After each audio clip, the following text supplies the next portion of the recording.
வணக்கம் மீன ராசி நண்பர்களே. வரக்கூடிய ஆடி மாதத்தில் உங்களுக்கு எந்த மாதிரியான பலன்கள் கிடைக்க போகுது அப்படிங்கிறத தான் இந்த பதிவில் நாம் இப்போ பார்க்க போகிறோம். முதல்ல சனி பகவானவே பார்ப்போம். சனி பகவான் இப்பொழுது உங்களுடைய ராசிக்கு 12ல் தான் இருக்காது. அதனால் விரயச்சனி ஓடிக்கிட்டு. விரயச்சனி என்ன பண்ணும்? வண்டி வாகனத்தினால விரயங்கள் ஏற்படும். பொதுவாக ஏற்கனவே வண்டி இருந்துச்சுன்னா அடிக்கடி நம்ம வீட்டில் அது ரிப்பேர் ஆகும், அதுக்காக செலவழிப்போம். ஏதோ ஒரு வகையில் வண்டினால் செலவாகும். ஒரு சிலர்லாம் வண்டியே இல்லைனா கூட புதுசாக வண்டி வாங்குறதுக்குடைய யோகங்கள் கூட இப்போ கிடைக்கும், அதனால கூட செலவாகும். ஒரு சிலருக்கு மருத்துவ செலவுகள் ஏற்படும். உங்கள் வீட்டில் பார்த்தீங்கன்னா உங்களுக்கோ உங்கள் வீட்டில் வேறு யாருக்கோ அந்த மாதிரி மருத்துவமனை போகிற மாதிரி ஏதாவது ஒரு தொந்தரவு இருக்கும். அதன் மூலமாக மருத்துவ செலவுகளும் வரக்கூடிய ஒரு அமைப்பு இப்போ இருக்குது. அதே மாதிரி இந்த வாகன சம்மந்தப்பட்ட துறையில் இருக்கிறவங்க வேலைக்கு போனீங்கன்னா பிரச்சனை இருக்காது. இப்போ ஒரு டிரைவர் வேலை பார்க்குறோம், அடுத்தவங்க வண்டியை ஓட்டி நம்ம வேலைக்கு போயிட்டு இருந்தால் தொந்தரவு இருக்காது. ஆனால் நாமளே சொந்தமாக ஒரு லாரி வாங்கி ஓட்டணும், பஸ் வாங்கி ஓட்டணும், ஒரு கார் வாங்கி ஓட்டணும், வாடகைக்கு விட்டு சம்பாதிக்கணும் அப்படி நினச்சா அது கரெக்டாக வராது. அதாவது வாகனத்தை வச்சு சொந்தமாக தொழில் செஞ்சால் அது லாஸ் ஆயிரும். அதுக்கப்புறம் நிறையா அதனால் கடன் ஆயிரும். அதுக்கப்புறம் அந்த வண்டியும் நம்மக்கிட்ட இருக்காது. அது எந்த வண்டியாக இருந்தாலும் சரி தான். அந்த வண்டியை அப்புறம் கம்பெனிக்காரவங்க தூக்கிட்டு போகிற மாதிரியான ஒரு சூழ்நிலை வந்துடும், ஃபினான்ஸ்காரவங்க தூக்கிட்டு போகிற மாதிரி. அதனால் வாகனம் சம்மந்தப்பட்ட துறையில் இருக்கிறவங்க சொந்தமாக தொழில் செஞ்சுக்கிட்டு இருந்தீங்கன்னா லாஸ் ஆகிற மாதிரி எதுவும் தெரியுதான்னு பாருங்கள். அதே மாதிரி ட்ரிப்பே கிடைக்காத மாதிரி தெரியுது, என்னால் சம்பாதிக்க முடியலை, வாகனத்தினால இப்போ எனக்கு பெரிய நன்மைகள் கிடைக்கலங்கிற மாதிரி உங்களுக்கு தோணுச்சுன்னா தயவு செய்து இப்பயே அதை விட்டு வெளியே வந்துருங்க. வெளியே வந்துட்டு வேறு எதாவது பண்ணிக்கங்க, அல்லது வேலைக்கு போய்க்குங்க. அப்படி போனீங்கன்னா கண்டிப்பாக நீங்கள் தப்பிச்சிருவீங்க.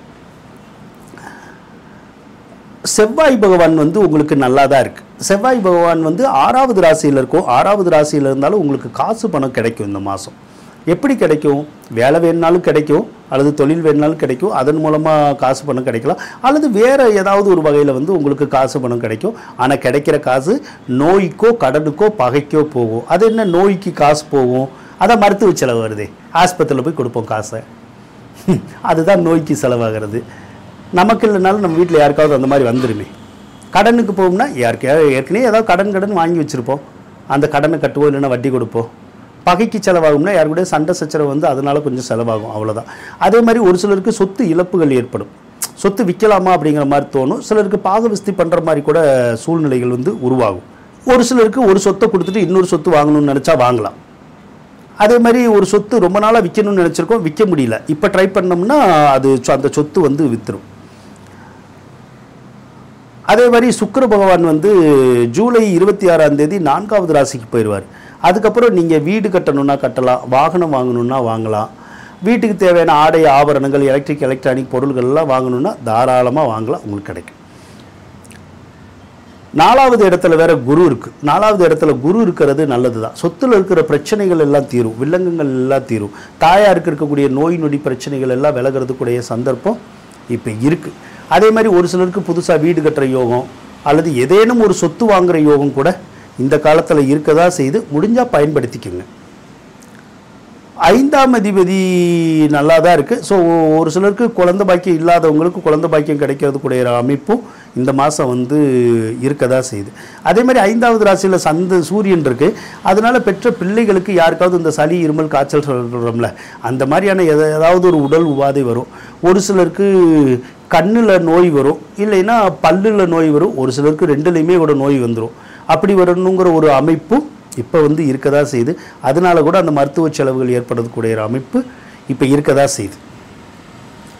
அதே மாதிரி 7ஆம் அதிபதி இப்போ பலம் பெற்றிருக்கு. 7ஆம் அதிபதி பலம் பெறுறது ரொம்ப நல்ல விஷயங்க. ஏன் அப்படின்னா 7ஆம் அதிபதி பலம் பெற்றாலே இப்போ பார்த்தீங்கன்னா உங்களுக்கு திருமணம் முடியாதவங்களுக்கு திருமணம் முடியும். மாப்பிள்ளை வேணும்னாலும் கிடைக்கும், பொண்ணு வேணும்னாலும் கிடைக்கும், கூடி சீக்கிரமே கல்யாணம் நடக்கும், திருமணத்தை உறுதிப்படுத்தப்படலாம், நிச்சயிக்கப்படலாம். ஒரு சிலருக்கு உங்களுக்கு இல்லைனாலும் உங்கள் வீட்டில் யாருக்காவது கல்யாண பருவத்தில் இருந்தால் அவங்களுக்கு கூட நடக்கும். அதே மாதிரி நீங்களோ உங்கள் வீட்டிலையோ யாரோ கணவன் மனைவி உறவு பிரச்சனை சண்டை சத்தம் பிரிஞ்சிருந்தா அவங்க கூட இப்போ ஒன்று சேரக்கூடிய ஒரு காலம்தான் இது. அதனால் ஒன்று சேர்றதுக்குடைய ஒரு எண்ணம் மனநிலை உங்களுக்கு உருவாகும். அதை நீங்கள் பயன்படுத்திக்கங்க. மறுபடியும் ஒன்று சேர்றதுக்கான முயற்சிகளை எடுங்க. கூடி சீக்கிரமே நீங்கள் ஒன்று சேருவீங்க. உங்களுடைய வாழ்க்கை மீண்டும் ஒரு சிறப்போடு இயங்கிறதுக்கான ஒரு சந்தர்ப்பம் கண்டிப்பாக வந்து உங்களுக்கு கிடைக்குங்க. ஆக மீனராசிக்கு 7.5 சனி இருந்தால் கூட சரியா பிற கிரகங்கள்லாம் நல்லா தான் இருக்குது, சாதகமாக தான் இருக்குது. அதனால் எதிர்காலத்தில் ஒரு நல்ல வாழ்க்கையை நம்ம பெற முடியும். மீனராசிக்காரவங்களுக்கு சிறப்பான ஒரு பலன்கள் நடக்க வேண்டும் என இறைவனை வேண்டிக் கொண்டு விடைபெறுகிறேன். நன்றி, வணக்கம். உங்களுக்கு இந்த வீடியோ பிடிச்சிருந்தால் லைக் பண்ணுங்கள், ஷேர் பண்ணுங்கள், மறக்காமல் சப்ஸ்கிரைப் பண்ணுங்கள். நன்றி நண்பர்களே.